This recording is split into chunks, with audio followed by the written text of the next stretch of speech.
En 'n lekker hartlike groet vir jou so na die naweek. Ek en 'n baie goeie vriend van my gesels Saterdagoggend.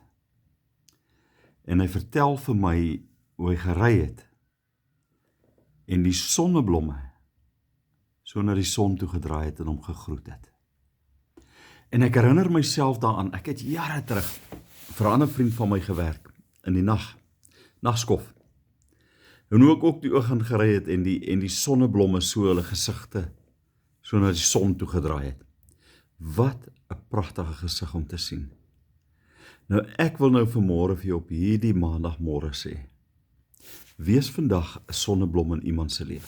Draai jou gesig na die son toe, sodat die helderheid en die mooiheid en die skoonheid en dit waarmee gepaard gaan, vir iemand anders vanmôre 'n lieflike gesig is om raak te sien. Dit help dalk net om die somberheid, die donkerheid, die leegheid, die alleenheid uit iemand anders se wêreld uit te neem.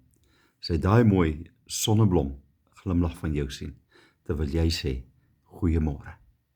Here, help ons om vandag net vir iemand te glimlag op so 'n manier, dat hulle U kan raak sien. Amen. Jy moet 'n baie lekker dag hê. Bye bye.